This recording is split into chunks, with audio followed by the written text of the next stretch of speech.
Bonjour, bonjour.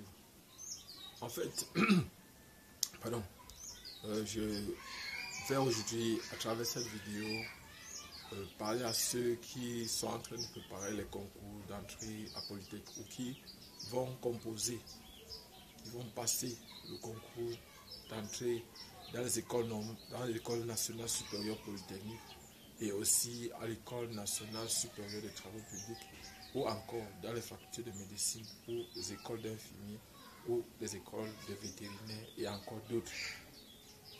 En fait, la préparation à un concours, c'est comme un projet. C'est un projet. Et qu'est-ce qui fait la différence entre un concours et un examen? La différence, c'est que un examen, très souvent, avec 10 de moyenne, on passe son examen. Alors qu'avec le concours, même avec 10 de moyenne, on ne passe pas. On peut échouer. Avec 10 de moyenne, c'est vrai, ça dépend de la virulence, de la capacité à pouvoir travailler des autres candidats. Parce que s'il y a suffisamment de candidats, alors avec vos 10 de moyenne, vous échouez. Si ce sont des bosseurs, ce sont des travailleurs. Donc, je voulais attirer votre attention sur le fait que pour réussir à un concours, il faut se préparer de façon minutieuse. C'est-à-dire, il faut prendre le temps de voir, de savoir ce qu'on veut véritablement. Est-ce qu'on veut réussir? Si oui, on s'organise par rapport à ça. Le concours est comme un jeu. Il faut prendre ça comme un jeu. Sa préparation est aussi comme un jeu.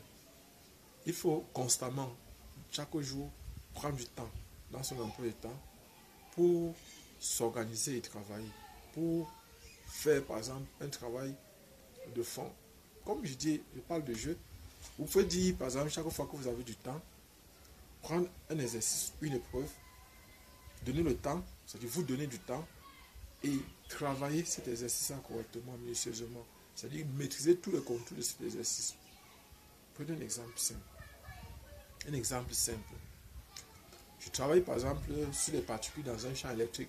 Peut-être là-bas, je dois utiliser la force de Lorentz. Une force électromagnétique de Lorentz. On sait que, par exemple, dans un champ électrique, la particule a souvent une trajectoire qui peut être soit rectiligne, soit parabolique. Dans un champ magnétique, la trajectoire de la particule est automatiquement circulaire. Ça, c'est un principe que tout le monde maîtrise.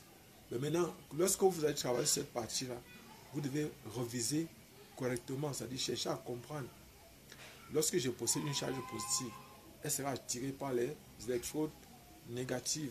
Ou encore, si j'ai une particule qui est chargée négativement, alors s'il y a une plaque, des plaques de condensateur, une plaque qui est chargée positivement alors que la charge est négative, la charge aura tendance à se déplacer vers la charge qui est positive, étant donné qu'elle est négative, qu'elle est chargée négativement. Donc voilà par exemple ce qu'on pourra avoir. Et aussi, un jeu pourquoi? Parce que vous voyez par exemple Messi, Lionel Messi, c'est un très grand joueur de football, mais Messi s'entraîne malgré qu'il sait jouer.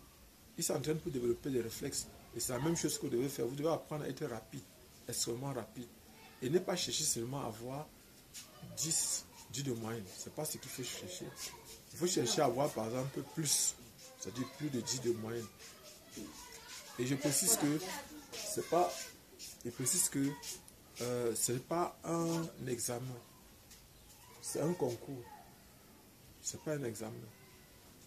Donc, et si vous voulez vous préparer à votre concours, je précise, vous devez vous entraîner. Vous entraîner à travailler constamment. Vous entraîner à jouer sur votre temps, à chronométrer votre temps, à être suffisamment rapide. Ça, c'est le 1. Le 2, vous devez vous entraîner à ne pas faire les erreurs, les ratures, à commencer toujours par les exercices les plus faciles. Je précise, commencez toujours par les exercices les plus faciles. Parce que lorsque vous composez, que ce soit un examen ou un concours, dès lors que les premiers exercices sont justes, on a tendance à mettre juste sur tout. C'est-à-dire, on suppose par exemple que vous ne pouvez pas faire l'erreur sur un exercice qui est facile, alors que vous avez trouvé un exercice difficile. Et très souvent, il va vous dire, il y a une partie de la correction qui est toujours aléatoire et qui n'a rien à voir avec l'objectivité, qui est subjective. C'est-à-dire que ce n'est pas clair. C'est-à-dire vous avez deux personnes qui ont rédigé la même chose, mais ils n'auront pas les mêmes quantités de points. Très souvent, c'est comme ça. Parce que celui qui a bien rédigé, celui qui n'a pas fait des ratures, celui qui a montré qu'il est capable, par sa façon de faire, en explicitant ce qu'il fait. Voyez un peu. Si ce ne sont pas les QCM, parce que les QCM, moi, c'est mal répondre par rapport au faux, ou choisir la bonne réponse. Là, c'est différent. Mais s'il faut rédiger, comme Polytechnique de Yaoundé, comme Polytechnique de Douala, s'il faut rédiger, parce que l'école de travaux publics, ce sont les QCM, c'est les questions à choix multiples. Mais au niveau de Polytechnique de Yaoundé, au niveau de Polytechnique de Douala, j'ai mis quelques épreuves donc, sur la chaîne YouTube pour que vous puissiez voir, pour connaître au moins la nature des épreuves. Savoir que là, par exemple, il y a des épreuves qui sont écrites. C'est-à-dire que ce ne sont pas les questions à choix multiples pour les écoles nationales supérieures polytechniques, que ce soit Douala, que ce soit Yaoundé. Et je précise que bientôt, vous allez avoir à composer. Vous allez composer ces concours-là. Et l'idée du concours, ce n'est pas absolument pour vous punir ou bien pour... On veut voir si vous avez le niveau, si vous avez les compétences pour suivre les cours. Si vous avez les compétences pour suivre les cours dans cette école-là. C'est tout ce qu'on veut voir. C'est-à-dire, l'idée n'est pas de vous pénaliser ou de vous punir. L'idée n'est pas de chercher à savoir si peut-être vous maîtrisez ou bien si vous ne maîtrisez pas. Ce n'est pas de vous coincer. Il y a deux objectifs lorsqu'on vous interroge, lorsqu'on vous évalue pour un concours. Le premier objectif, c'est que, est-ce que vous avez les compétences, est-ce que vous avez les compétences ou la possibilité de suivre les cours dans cette école-là. Si vous recevez à votre concours, est-ce que vous serez à même d'aller vous asseoir et suivre, et comprendre? Je vais prendre un exemple.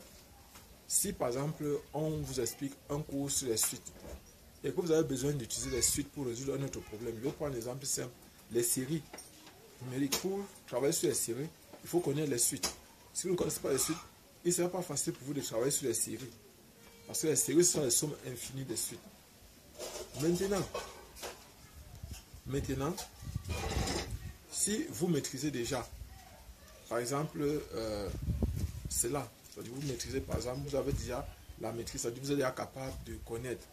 Parce que c'est la raison pour laquelle même parfois, quand on vous évalue pour quitter d'une classe à une autre, on cherche à savoir est-ce que vous serez compétent pour suivre les cours qu'il y a dans la classe supérieure. Ce n'est pas pour vous coincer, ce n'est pas qu'on décide de faire échouer les gens. C'est la compétence. Si toute une classe peut réussir, elle va réussir, c'est l'examen. Mais le concours, ce n'est pas le cas. Parce que c'est là où on passe le deuxième volet du concours. Premier niveau, on a dit, c'est voir, évaluer les gens, chercher à savoir si le niveau qu'ils ont les permet de faire les cours, de comprendre les cours qu'on est en train de leur expliquer.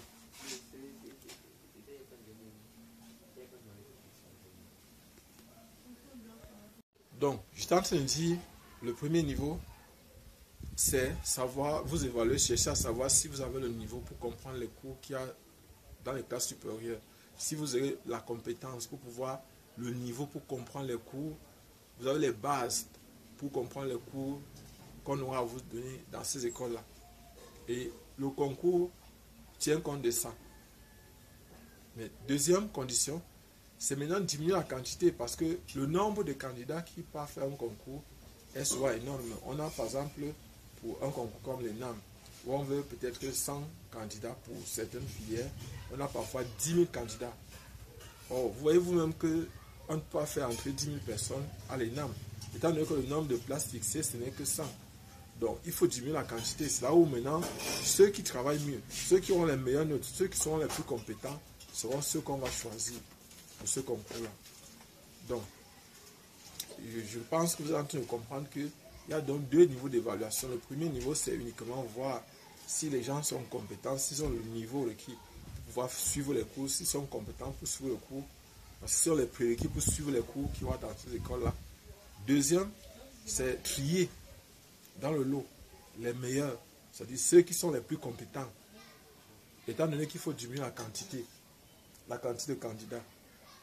Donc, et maintenant, au niveau de l'organisation, par rapport à sa préparation au concours, il y a aussi plusieurs niveaux de préparation. On va parler de trois particulièrement. Une préparation psychologique, une préparation intellectuelle et une préparation spirituelle. On peut voir à ces trois niveaux-là. La préparation psychologique consiste à faire quoi? C'est ce qui se passe dans la tête. C'est-à-dire que au niveau de la préparation psychologique, c'est quelle est ma capacité, qu'est-ce que est le mental que j'ai développé, quel est le mindset que j'ai développé à l'intérieur de mon cerveau pour pouvoir réussir, quelles sont les croyances auxquelles je me suis appuyé pour croire que je peux réussir. C'est ça, en fait, la préparation psychologique. Je dois me convaincre à moi-même que je fais partie des succès. Un exemple simple. Beaucoup d'entre vous ont eu leur baccalauréat. Et pour réussir à ce baccalauréat, il a fallu que vous puissiez croire que s'il y a 2, 3, 5 personnes qui vont passer, vous serez parmi ces personnes-là. Vous serez donc je tente à vous dire que ici, il faut donc avoir des méthodes pour pouvoir travailler. Donc, si je parlais tantôt d'une préparation psychologique, nous étions là-dessus. Et la préparation psychologique, on a dit, c'est le mental, c'est-à-dire ce qui se passe, le mindset qu'on développe. C'est-à-dire psychologiquement, dans sa tête, qu'est-ce qu'on pense, quelles sont les stratégies qu'on organise pour croire, pour avoir une force mentale. J'ai dit souvent qu'il faut avoir les nerfs solides. Deuxième préparation, c'est une préparation intellectuelle. Et la préparation intellectuelle, c'est le fait d'apprendre, de s'organiser pour mieux apprendre, s'entraîner. Lionel Messi s'entraîne parce que c'est pas parce qu'il apprend à jouer. Lionel Messi sait jouer. Mais il s'entraîne simplement parce qu'il doit développer des réflexes. Il doit développer des réflexes qui vont lui permettre chaque fois de gagner. Et c'est aussi comme ça que vous devez faire lorsque vous préparez votre concours. Vous devez faire exactement la même chose lorsque vous préparez votre concours. Je précise, une préparation psychologique, une préparation intellectuelle. Vous devez apprendre le cours. Vous devez, par exemple, les vidéos que nous faisons constamment, qui vous aident à voir, par exemple, les exercices qu'il y a à corriger certains exercices, à vous donner des épreuves. Tout ça, c'est une préparation beaucoup plus intellectuelle. Et maintenant, au niveau du jour de la préparation intellectuelle, vous pouvez même aller vous inscrire dans un groupe de prépa. Et nous vous conseillons les meilleurs groupes. C'est notre groupe. Par exemple, bon, nous ne sommes pas les seuls meilleurs groupes. Il y a d'autres groupes qui sont aussi meilleurs. Donc, ça dépend du pays dans lequel vous vous trouvez. Pour ceux qui se trouvent à Yaoundé, au Cameroun, je vous conseille de venir chez nous. Il y a les concours, comme les SAI, comme par exemple les infirmiers diplômés d'État, où on a constamment, par exemple, 100% de résultats. Nos candidats qu'on présente la plupart des temps réussissent presque tous, ou totalement même.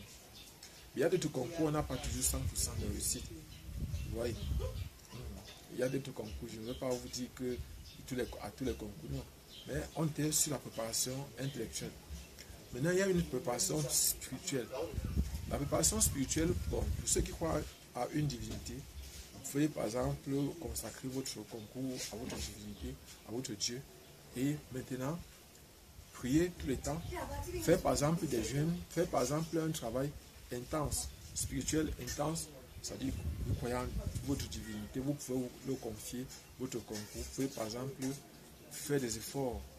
Bon, en fait, c'est vous qui savez comment vous avez l'habitude de faire. Pour le bac, vous avez fait ça. Et sachez que ce n'est pas parce que un concours est difficile que vous n'allez pas réussir. Ce n'est pas parce que vous voyez par exemple le nombre de candidats en concours. Ne regardez jamais ça. Le nombre de candidats, il y a beaucoup de gens qui partent au concours ne s'étant pas préparés. Et ne faites pas aussi cette erreur que beaucoup de gens font, qui pensent que Dieu est là pour les permettre de réussir un concours et que parce qu'ils n'ont pas étudié, ils vont aller par exemple faire un concours, ils vont passer. Non. Quand je dis qu'il faut faire une préparation spirituelle aussi, c'est de prier pour que votre place ne soit pas prise par quelqu'un d'autre. C'est-à-dire que quoi? Il y a parfois, par exemple, le fait seulement de prier et de confier autre. Ça peut être qu'il y a des réseaux de faux, c'est-à-dire des personnes qui veulent frauder, qui veulent par exemple acheter, qui veulent par exemple, ça peut échouer. Leur projet peut échouer, ça peut vous donner une occasion de réussir. C'est pour ça que je parle d'une préparation spirituelle aussi. C'est-à-dire à votre niveau, si vous croyez en Dieu, vous pouvez confier par exemple votre concours à votre Dieu. Que vous soyez musulman, chrétien, bon, si vous êtes monothéiste, si vous êtes polythéiste ou que vous êtes athée, ça dépend de vous. Mais personnellement, je veux vous dire de confier votre projet de concours à votre divinité ou bien à votre Dieu. Donc, pour faire court, je vais vous souhaiter une bonne chance. Et je vais vous préciser, si on vous pose une question et que vous ne connaissez pas la réponse, vous pouvez trouver la réponse à cette question, même si vous ne la connaissez pas. La meilleure des choses, c'est que très souvent, moi, je faisais comment? Quand on me pose une question que je ne connais pas, je tourne la feuille, je fais le vide en moi. Je laisse passer même 1 à 2 minutes. Et tout ce qui va me venir à l'esprit va écrire, ça sera juste. Faites l'expérience pendant que vous entraînez. Apprenez à suivre votre intuition. Vous allez comprendre que vous serez capable de trouver des réponses aux questions que vous ne maîtrisez pas. Donc, moi personnellement, je vous conseille de vraiment bien vous préparer. Chaque jour, prenez par exemple une épreuve. Et ce n'est pas le fait d'étudier de façon acharnée. Il faut être stratégique et méthodique. Vous devez développer des stratégies pour préparer votre concours. Ce n'est pas le fait de trop étudier qui fait qu'on passe le concours. Ce n'est pas le fait de passer toute une journée sur le cahier. Non. Pendant votre préparation, il doit y avoir des temps de détente. Vous devez faire votre programme. Vous devez avoir les temps de détente. Vous devez avoir les temps pendant lesquels, n'est-ce pas, vous détendez, vous faites autre chose que de préparer votre concours. Et le concours, selon moi, pour vous, doit être comme un jeu. Ça doit être comme un jeu. Et un jeu où, par exemple, vous serez gagnant. Et un jeu où, chaque fois, vous prenez les épreuves, vous vous amusez avec. Donc, je suis Job Camden du groupe de répétition Nable à Yaoundé au Cameroun. Je vous souhaite bonne chance pour les concours que vous avez préparés. Et je précise que dans la suite, nous allons vous donner beaucoup de sujets. Nous allons corriger aussi beaucoup de sujets. Et tout ça de façon gratuite. Abonnez-vous, partagez nos vidéos.